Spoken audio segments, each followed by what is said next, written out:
മലപ്പുറം വളാഞ്ചേരി അത്തിപ്പറ്റയിൽ അടഞ്ഞുകിടക്കുന്ന വീട്ടിൽ മോഷണം. പ്രവാസിയായ ഷെയ്ഖ് മുഹമ്മദിന്റെ വീട്ടിലാണ് മോഷണം നടന്നത്. 2.5 ലക്ഷം രൂപയുടെ നഷ്ടമുണ്ടായെന്ന് ബന്ധുക്കൾ പറഞ്ഞു.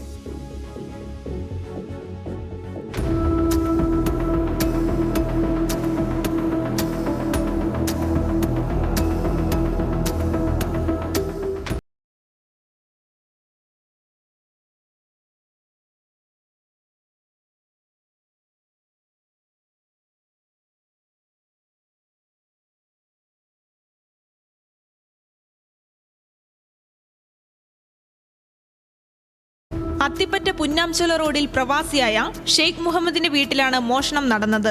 ഷെയ്ഖ് മുഹമ്മദ് വർഷങ്ങളായി കുടുംബസമേതം വിദേശത്താണ് താമസം. നാട്ടിൽ പഠിക്കുന്ന മകൾ കഴിഞ്ഞ ദിവസം വീട്ടിൽ വന്നപ്പോഴാണ് മോഷണ വിവരം അറിയുന്നത്. അടുക്കളയുടെ ഭാഗത്തെ വാതിൽ കുത്തിപ്പൊളിച്ച നിലയിലായിരുന്നു. വീട്ടിലെ എല്ലാ മുറികളിലെയും അലമാരയിലെ വസ്തുക്കൾ വലിച്ചുവാരി പുറത്തിട്ടിരുന്നു. കഴിഞ്ഞ 29-ന് ഷെയ്ഖ് മുഹമ്മദിന്റെ സഹോദരൻ മുഹമ്മദ് അലി എന്ന കുഞ്ഞാനുവും സഹോദരിയും മോഷണം നടന്ന വീട്ടിൽ എത്തിയിരുന്നു. അതിനാൽ 29-ന് ശേഷമായിരിക്കും മോഷണം നടന്നിട്ടുണ്ടാവുക എന്നാണ് മുഹമ്മദ് അലി പറയുന്നത്.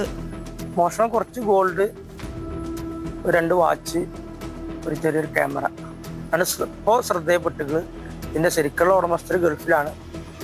ഇനി കൂടുതലായിട്ട് ഉണ്ടോ ഇല്ലെന്ന് അവരൊക്കെ അറിയുള്ളൂ.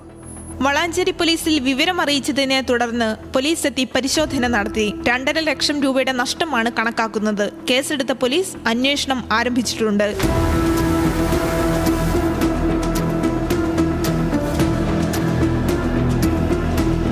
ന്യൂസ് മലയാളം, മലപ്പുറം.